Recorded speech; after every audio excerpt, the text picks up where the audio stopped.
इस वीडियो में हम क्लास 10 एग्रीकल्चर चैप्टर के आखिरी टॉपिक को कवर करेंगे, जिसका नाम है ग्लोबलाइजेशन इन एग्रीकल्चर। तो सबसे पहले हम समझते हैं कि ग्लोबलाइजेशन का मतलब क्या होता है। एक देश में लोगों की ज़रूरतें कैसे पूरी होती हैं, इसको करने का दो तरीका है। पहला तो है कि उस देश में जो चीज़ें बन रही हैं लोग सिर्फ उनका इस्तेमाल करें और उन्हें बाहर से कोई कनेक्शन ना हो।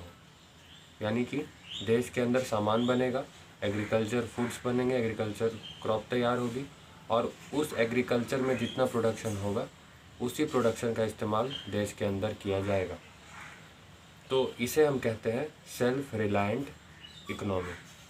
तो सेल्फ रिलायंट इकोनॉमी में देश के अंदर जो भी प्रोडक्शन हो रहा है केवल उसी का इस्तेमाल किया जाता है और किसी दूसरे चीज़ का इस्तेमाल नहीं किया जाता है।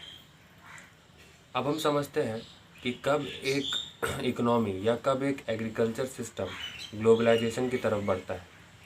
इससे पहले जो जिस चीज़ के बारे में हमने बात किया उसमें दिक्कत क्या है कि अगर मान लेते हैं किसी देश में लोगों को एक पर्टिकुलर एग्रीकल्चर प्रोडक्ट की ज़रूरत है, लेकिन वो देश के अंदर बन नहीं सकता है क्योंकि उसमें अलग तरह के क्लाइमेट की ज़रूरत होती है और अलग तरह के टेम्परेचर की ज़रूरत होती है। तो ऐसे में वहाँ पर उस चीज़ की ज़रूरत पूरी नहीं की जा सकती है। तो ऐसे में जो डोमेस्टिक कंजम्पशन है वो ऐसे में रुकेगा। तो अगर एक इकोनॉमी बंद है तो ऐसे में दिक्कत इस तरह की आती है कि चीज़ें मिल ही नहीं पाती हैं। जब चीज़ें मिलती नहीं हैं तो उससे महंगाई बढ़ती है। लेकिन अगर एक इकोनॉमी को ग्लोबलाइज कर दिया जाए, यानी कि अगर एक इकोनॉमी ग्लोबलाइजेशन की तरफ बढ़े, तो ग्लोबलाइजेशन का मतलब क्या हुआ कि अगर कंट्री में किसी चीज़ का प्रोडक्शन नहीं होता है, किसी एग्रीकल्चर कमोडिटी का प्रोडक्शन नहीं होता है, तो वो क्या करेगा, वो उस देश के साथ व्यापार करेगा जिस देश में उस चीज़ का प्रोडक्शन होता है। तो जब सारे देश एक दूसरे के साथ बिजनेस से जुड़े हुए रहते हैं, या एक सामान वो लेते हैं फिर कुछ सामान वो दूसरे कंट्रीज़ को देते हैं, तो इस तरह से जो एक्सपोर्ट इंपोर्ट का जहाँ पर बात आ जाता है उसे हम कहते हैं ग्लोबलाइजेशन। और ग्लोबलाइजेशन इन एग्रीकल्चर का मतलब भी यही है कि जब एग्रीकल्चर क्रॉप्स का एक्सपोर्ट इंपोर्ट दुनिया के हर देश एक दूसरे के साथ करते हैं, तो इसे ग्लोबलाइजेशन कहते हैं। तो ग्लोबलाइजेशन के कुछ फ़ायदे भी हैं और कुछ नुकसान भी हैं। सबसे पहले हम फ़ायदों के बारे में बात करते हैं। तो ग्लोबलाइजेशन के अगर फ़ायदा हम देखें तो मान लेते हैं कि कोई कंट्री है जहाँ पे राइस का प्रोडक्शन बहुत ज़्यादा होता है, लेकिन वहाँ पे वेजिटेबल्स उतने ज़्यादा प्रोडक्शन नहीं किए जाते हैं। तो वो कंट्री क्या करेगा, वो अपने राइस को उन देशों में बेचेगा जहाँ पर प्रोडक्शन कम है, और फिर वो उन देशों से वेजिटेबल्स को ख़रीदेगा या फिर फ्रूट्स को ख़रीदेगा जहाँ पर उसकी तादाद ज़्यादा है। तो इस तरह से ग्लोबलाइजेशन से जो ज़रूरतें हैं वो बहुत आसानी से पूरी हो जाती हैं। अब हम धीरे धीरे इसके डिमेरिट्स को समझेंगे, इसकी हानियों को समझेंगे। तो पहली चीज़ हमने ग्लोबलाइजेशन कवर कर ली। अब हम समझते हैं कि भारत में ग्लोबलाइजेशन कब से हो रहा है। तो जब ब्रिटिश काल था, अंग्रेज़ भारत में थे, उस समय से ही भारत में ग्लोबलाइजेशन है। भारत एक ग्लोबलाइज्ड कंट्री है। और कॉलोनाइजेशन के समय पर, यानी कि जब ब्रिटिश राज था उस समय पर क्या था कि इंडियन स्पाइसेस जो होते थे, जो मसाले होते थे, उन मसालों का बाहर दुनिया के कोनों में वो जाता था मसाला, और उसका खूब सारा प्रोडक्शन होता था। और जो अंग्रेज़ थे वो साउथ इंडिया में बेसिकली मसालों का प्रोडक्शन ज़्यादा होता है, तो वहाँ पे वो लोग साउथ इंडियन लोगों को कहते थे कि आप इसका प्रोडक्शन करिए, और ग्रोथ में वो मदद भी करते थे। तो इस तरह से पुराने समय से ही जो भारतीय मसाले हैं उनका इस्तेमाल, उनका व्यापार बहुत ज़्यादा बढ़ा है और अभी भी बहुत ज़्यादा है। दूसरी चीज़ है कॉटन एक्सपोर्ट। तो भारत में कॉटन का एक्सपोर्ट भी बहुत ज़्यादा शुरू से ही है। अंग्रेज़ों ने ये चीज़ को आइडेंटिफाई किया था, तो उन्होंने देखा कि भारत में कई सारी ऐसे जगह हैं जहाँ पर कॉटन बहुत अच्छा उगाया जा सकता है, बहुत अच्छा क्लाइमेट है। तो उन्होंने कॉटन के प्रोडक्शन को बढ़ावा दिया। वो ऐसा था कि वो अपने प्रोडक्शन के लिए ही, अपने सेल्फ इंटरेस्ट के लिए ही उगाते थे इसको, लेकिन अगर हम देखें तो भारत में जो ये प्रोडक्शन होता था ये पूरे दुनिया में इस्तेमाल किया जाता था। ठीक है। तो ब्रिटिशर क्या करते थे, यहाँ कॉटन उगाते थे और इस कॉटन का इस्तेमाल वो अपने टेक्सटाइल इंडस्ट्री में करते थे, जहाँ पर कपड़ा वगैरह बनता था। तो इस तरह से ग्लोबलाइजेशन भारत में के लिए कुछ नया नहीं है। लेकिन जब भारत आज़ाद हुआ तो उसके बाद इकोनॉमी जो थी वो सेल्फ सफिशिएंट बनने की कोशिश कर रही थी। तो बाहर के साथ जो ट्रेड होता था वो उतना ज़्यादा नहीं था भारत में। लेकिन बाद में जब 1991 आया, जब इकोनॉमी को खोला गया, तो वहाँ पर हर चीज़ का ग्लोबलाइजेशन हुआ। अब हम बात करते हैं चंपारण मूवमेंट के बारे में। तो जिस तरह से हमने अभी इंडियन स्पाइसेस और कॉटन एक्सपोर्ट के बारे में बातें की, ठीक उसी तरह से चंपारण मूवमेंट हुआ था, जिसमें बिहार के चंपारण डिस्ट्रिक्ट में किसान विद्रोह कर रहे थे कि वो इंडिगो नहीं उगाएंगे। इंडिगो एक तरह का डाई होता है, एक तरह का क्रॉप है जो बहुत ज़्यादा इस्तेमाल में लाया जा रहा था उस समय पे ब्रिटिशर्स के द्वारा, क्योंकि इनसे उनको बहुत ज़्यादा मुनाफा होता था। लेकिन इस क्रॉप को उगाने के बाद वो जो ज़मीन होती थी जहाँ पर इंडिगो को उगाया जाता था वो बंजर हो जाती थी। तो अंग्रेज़ जो थे उन्होंने इसको ज़बरन इसको उगाने के लिए कहते थे वो किसान को। तो ये मूवमेंट पहले हुआ था, तो किसान नहीं चाहते थे कि वो इंडिगो को उगाएं। उसके बाद हम समझते हैं कि 1990 में क्या हुआ। तो जैसा कि मैंने अभी पहले भी कहा कि भारत 1991 के समय पे ग्लोबलाइजेशन की तरफ बढ़ने लगा। एग्रीकल्चर जो क्रॉप्स होते थे उसका तो एक्सपोर्ट इंपोर्ट होना शुरू ही हो गया, लेकिन साथ में और भी जो बाकी चीज़ें थी उसका भी एक्सपोर्ट इंपोर्ट होने लगा था। अब 1990 में क्या हुआ कि भारत में शुरू से ही, चाहे वो इंडियन स्पाइसेस हों, चाहे वो राइस हो, वीट हो, ये सारी चीज़ें जो होती हैं इसका एक्सपोर्ट बहुत ज़्यादा किया जाता है शुरू से ही। लेकिन जब 1990 में इकोनॉमी धीरे धीरे खुलने लगी तो यहाँ के किसानों को भारी कंपटीशन का सामना करना पड़ा। ऐसा क्यों था? इतना ज़्यादा प्रोडक्शन करने के बाद भी उनका जो मार्केट था वो बहुत कॉम्पिटिटिव बन गया था, क्योंकि भारत में जो बाहर के जो देश थे वहाँ पर बहुत ज़्यादा सब्सिडी दी जाती थी एग्रीकल्चर में, और भारत में सब्सिडी दी नहीं जाती थी। सब्सिडी का मतलब होता है कि सरकार जो है एग्रीकल्चर प्रोडक्ट का कुछ कॉस्ट अपने तरफ से वहन करती है, मतलब कि कुछ पैसे वो खुद से किसानों का माफ़ कर देती है।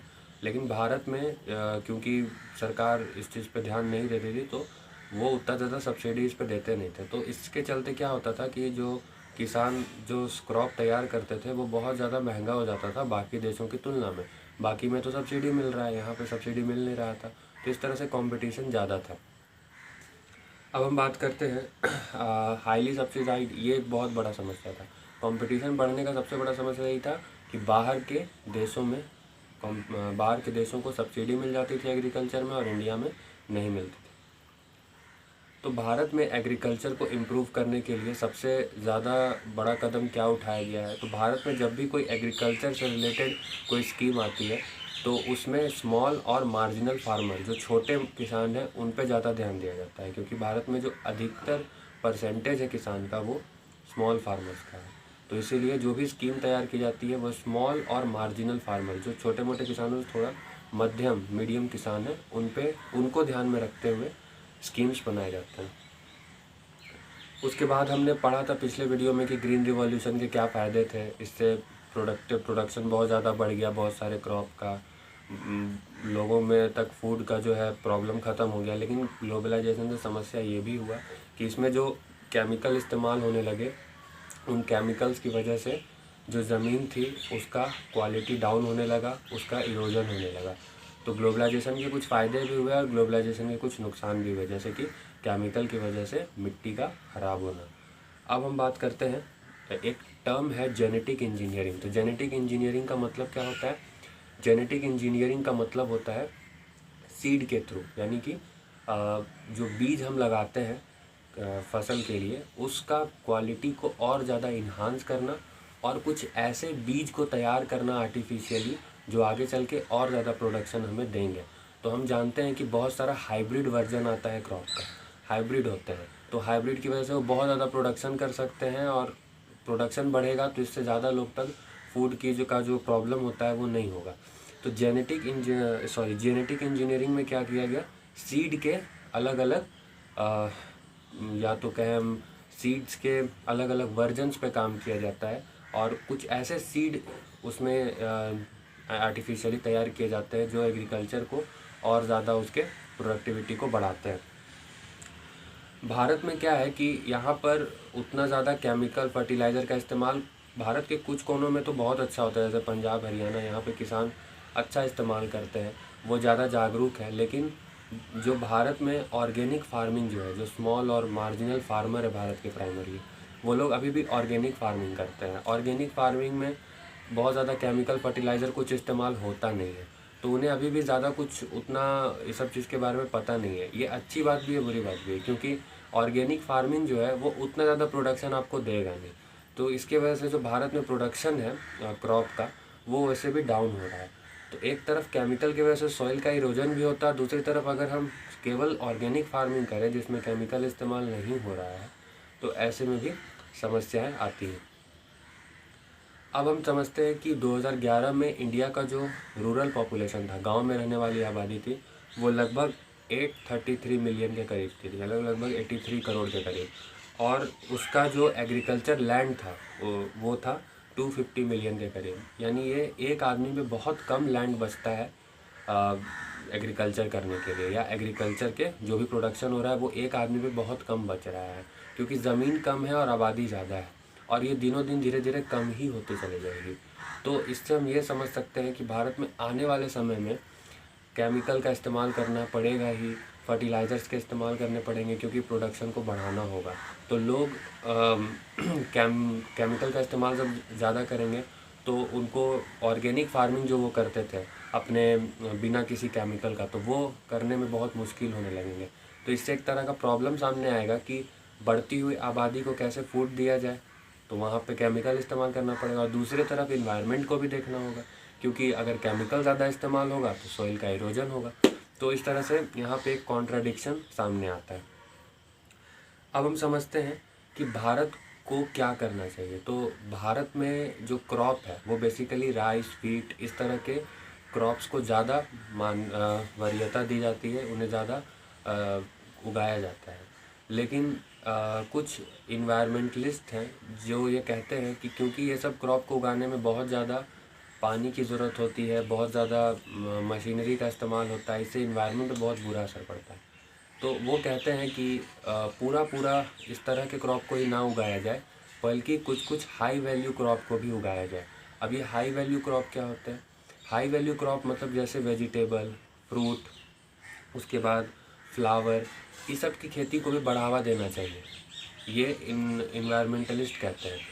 क्योंकि इससे क्या होगा कि पहली चीज़ तो ये है कि ये ज़्यादा राइस और व्हीट की तरह इनमें इरिगेशन का उतना ज़रूरत होता नहीं है, पहली चीज़। दूसरा, इनमें उतना क्लाइमेट का भी ज़रूरत नहीं है, मतलब क्लाइमेट जैसे हम क्लाइमेट देख करके राइस, व्हीट और इस तरह की चीज़ों को उगाते हैं, तो इसमें उतना ज़्यादा इम्पोर्टेंस नहीं होता है क्लाइमेट का। एक क्लाइमेट तैयार करके हम एक क्लाइमेटिक कंडीशन में नॉर्मल में हम इसको उगा सकते हैं। तो हाई वैल्यू क्रॉप होते यही है, जैसे वेजिटेबल, फ्रूट और फ्लावर के बारे में हमने बात किया। अब इनको उगाना क्यों ज़रूरी है? क्योंकि भारत डिपेंडेंट है राइस और व्हीट के प्रोडक्शन पे, ऐसा नहीं होना चाहिए। एक कंट्री को दोनों ही तरह के क्रॉप को उगाना चाहिए। जैसे इटली क्या करता है, इटली में राइस और व्हीट का प्रोडक्शन उतना होता नहीं है, तो वो करते क्या है, वो इन सब चीज़ों का प्रोडक्शन यानी फ्रूट, वेजिटेबल्स, फ्लावर्स का ज़्यादा प्रोडक्शन करते हैं, और इसको वो एक्सपोर्ट करते हैं, और बदले में वो राइस, व्हीट को इंपोर्ट करते हैं। इस तरह से वो स्टेबल है। तो भारत में भी कुछ इस तरह की चीज़ें अगर हों तो शायद ज़्यादा बैलेंस स्थिति होगा। एक बार जब भारत इंडिपेंडेंस के बाद 1960s के समय पे भारत में जो है फ्लावर, फ्रूट, वेजिटेबल का प्रोडक्शन बढ़ाया गया था, लेकिन वहाँ पर हुआ क्या कि राइस के प्रोडक्शन को और फ्रूट और वेजिटेबल के प्रोडक्शन को, इसको बैलेंस नहीं किया जा सका, जिसकी वजह से जो है बहुत ज़्यादा फूड स्कैरसिटी सामने आया था। तो बैलेंस होना ज़रूरी है, एक तरफ हम राइस, व्हीट के प्रोडक्शन को भी बढ़ाएं, और साथ में हम हाई वैल्यू क्रॉप जो कि कम होने के बावजूद ज़्यादा रिटर्न देते हैं, वो उनको पर हम ज़्यादा ध्यान दें। तो दोनों पे बैलेंस होना चाहिए। तो इस वीडियो में हमने impact of globalisation on agriculture को कवर कर लिया है। इस तरह से एग्रीकल्चर चैप्टर यहाँ पे